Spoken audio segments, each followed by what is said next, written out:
Masih di Balik Cook dengan Chef Ron. Semoga semua baik-baik, sehat, dan tetap semangat.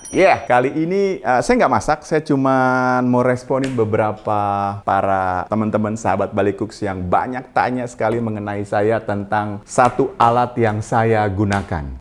Hari ini saya akan jelaskan alat pemanggangan saya.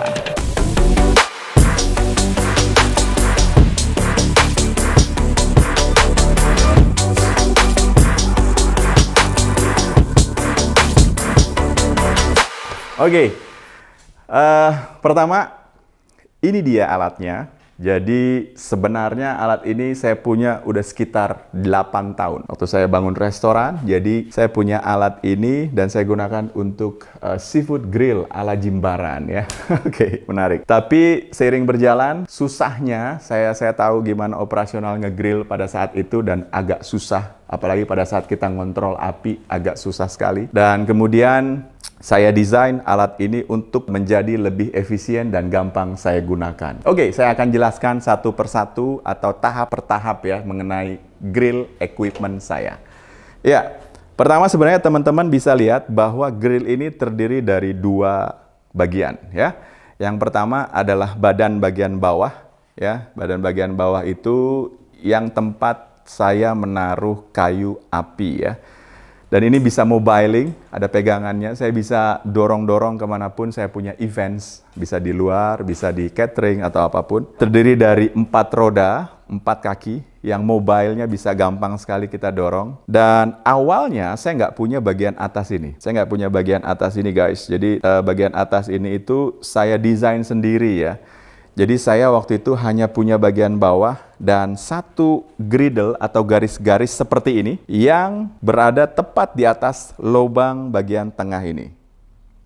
Ya. Berada di atas tepat lubang bagian tengah ini. Jadi bagian bawah tanpa bagian atas ini. Kemudian seiring berjalan saya pikir sangat sulit untuk ngegrill, kemudian teman-teman di kitchen juga agak lebih sulit untuk ngontrol api.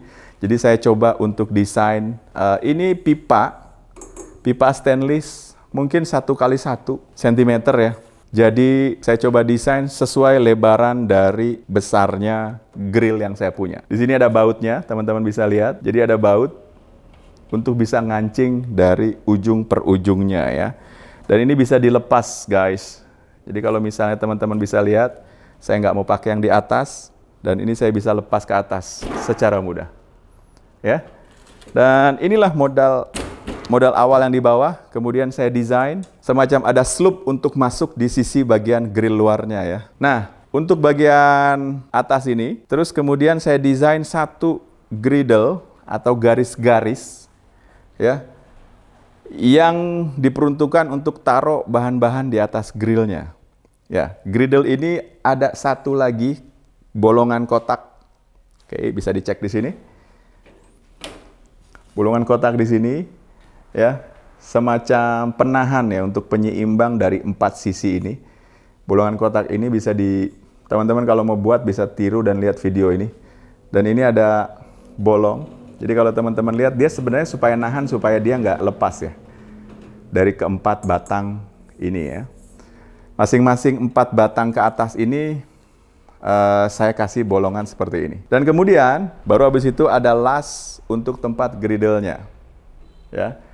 Nah, untuk bagian keduanya, setelah kita bagian batang ini, ada satu besi atau kawat tali ya, yang saya masukkan di antara tengah ini untuk bisa narik dari tempat pemanggangan ini. Ya. Wire ini yang akan melilit di bagian atas sini. Ya. Jadi wire ini akan bisa gampang teman-teman turunkan dan naikkan alat ini. Ini modelnya teman-teman bisa pesen di mana aja ya, bisa pesen di tempat-tempat waktu itu saya pesen di orang-orang yang suka buat pagar stainless. Jadi saya panggil tukangnya, kemudian saya gambarin sketch sedikit seperti apa yang saya mau, dan akhirnya jadi seperti ini. Ini disesuaikan juga karena existing grill saya di awal kan sudah ada. Jadi saya hanya butuh rumah di bagian atasnya. Nah, tadi fungsi-fungsinya ya, kenapa bolongnya ini harus ada supaya dia nggak lari. Kemudian kawat ini juga teman-teman bisa buat, paling semua orang tukang las bisa untuk buat ya. Tinggal seperti ini, kemudian butuh besi bulat dari ujung sini ke ujung sana untuk bisa ngegantung alat pemanggangan ini dan bisa teman-teman bisa tarik. Ini bisa ke kanan kalau kita turunin. Kemudian ini bisa ke kiri juga. Jadi mana-mana ya. Jadi fungsinya seperti itu. Dan ini sangat mudah pada saat saya ngegrill. Kenapa di atas ini ada di teman-teman tanya, oh, ini nggak usah pakai atas. Menurut saya atas ini bagus ya, bisa tempat untuk smoking, bisa masuk bukan smoking, bukan ngerokok ya, tapi tempat untuk smoker ya. Jadi pengasapan bahan-bahan bisa di sini, naruh barang apapun lebih mudah dibandingkan bolong. Dan juga kekuatan kotaknya ini akan lebih kuat karena di sini ada las besi untuk bisa nahan kekuatan kotak dari stainless ini. Dan itu sengaja saya buat wire di atasnya. Tetapi bagian sini saya buat bolong, supaya kalau misalnya saya mau ganti kawat untuk tali ini akan lebih mudah. Teman-teman bisa cek gimana saya wire ini dibuat. Nah, jadi bisa dilihat ya.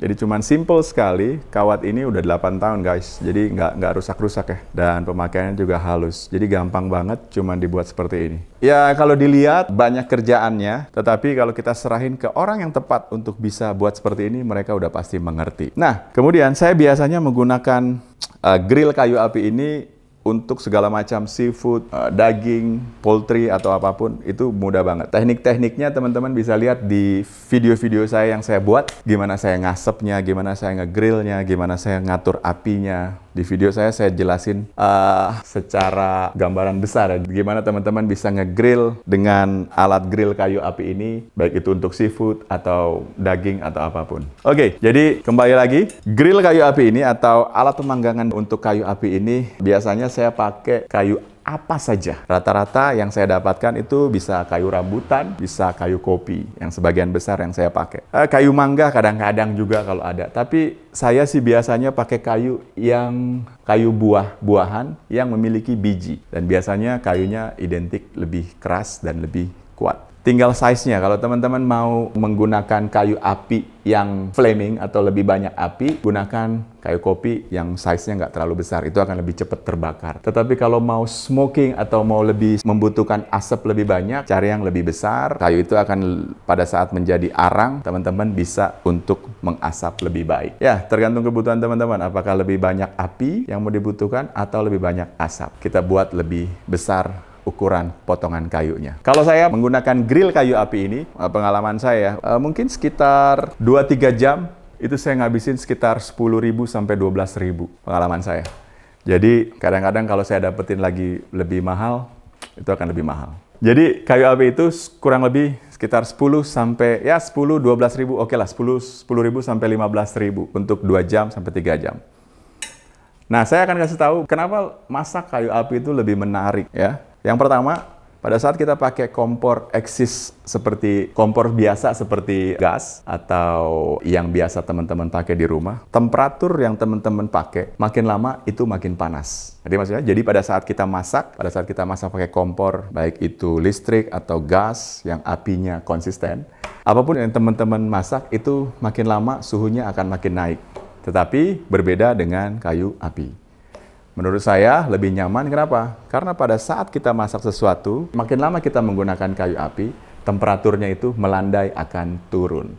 Apabila kita mau butuh heat lagi lebih banyak, kita tinggal tambahkan kayu apinya. Permainan perasaan atau insting pada saat masak dengan kayu api itu menurut saya lebih menarik. Karena kita mengontrol panas dan mengontrol apinya itu enak ya. Kita lebih mudah menurut saya. Dibandingkan kalau teman-teman pakai kompor gas, habis itu lupa ya kan. Dan teman-teman masukin atau bahan di atas pan atau panci, kemudian panaskan, tiba-tiba langsung habis. Tapi kalau kayu api, semasa kita mengamankan benar areanya, tidak ada bahan-bahan yang mudah terbakar, kemudian grill equipment-nya aman ya, atau peralatannya aman, teman-teman bisa akan mudah untuk ngontrol kayu apinya. Kadang-kadang saya hanya masak sesuatu pepes atau apapun, sisa dari kayu apinya atau baranya itu saya hanya taruh di atas beberapa menit ke depan, misalnya 30-45 menit sampai kayu api itu habis, saya sudah perkirakan bahan masakan ini akan matang. Oke, oh ya, saya kasih tahu ya untuk jaraknya yang saya biasa gunakan ya. Jadi ini cuma 2 jengkal guys.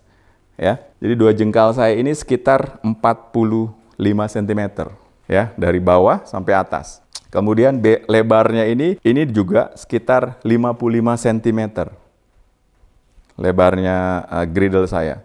Kemudian panjangnya ini sekitar 1 meter 20 cm. Atau 1 meter 10 cm. Teman-teman bisa pakai. Nah, kemudian dalam grillnya ini diameternya ini sekitar 35 cm. Ya, 35 cm. Kemudian kesananya ngikutin aja. Ya. Jadi jarak dari ujung border grill ini, ya, pinggirnya ini ke dalam ini masuk sekitar 15 sampai 18 cm. Dalamnya berapa? Sama, 15-18 cm. Jadi teman-teman bisa coba buat. Yang utama mungkin yang menarik ini ya. Turun naiknya ini. Semoga apa yang saya bagikan tetap menjadi inspirasi, dan saya nggak bisa kasih tahu banyak. Terus di mana saya ngorder, ya saya udah bilang tadi bahwa yang bagian atas ini saya order di toko-toko untuk bikin pagar stainless. Jadi kebetulan saya lagi jalan, kemudian saya coba tanya tukangnya, oke, fine, datang. Saya banyak macam-macam grill, ada juga ini smoker, ya, pit. Saya juga pakai untuk beberapa signature dish saya di restoran. Oke, thank you very much. Jadi teman-teman, mudah-mudahan bermanfaat. Kalau misalnya mau detail lagi pertanyaan, bisa lewat Instagram saya, bisa lewat juga komen di YouTube. Cuman kadang-kadang saya agak lambat, mohon maaf balesnya. Dan semoga tetap semangat dan menginspirasi, dan pertanyaannya semoga terjawab dengan baik. Oke, terima kasih, tetap nonton. Oh iya, satu lagi. Ini saya sebenarnya di bagian ini saya yang punya saya ini ada batu. Kenapa fungsinya batu? Pada saat teman-teman pegang bagian luar stainless atau sisi ini, itu nggak akan panas. Panasnya pasti akan daerah sini. Dan itu batu penting. Batu dari mana? Ya batu tahan api ya. Banyak dijual di pasaran. Jadi pinggir-pinggirnya dikasih batu, kemudian supaya teman-teman kalau nyentuh bagian luar nggak terlalu panas. Itu aja. Sisanya saya kembalikan ke teman-teman. Oke, terima kasih sudah nonton, subscribe, like video saya. Dan semoga pertanyaan teman-teman yang banyak di channel Bali Cooks terjawab dengan baik. Kalau misalnya mau nanya lebih lanjut, bisa di Instagram saya, follow juga Chevron Bali, Bali Cook. Dan saya akan coba balas semampu saya. Semoga bermanfaat dan tetap semangat. Mari kita manggang.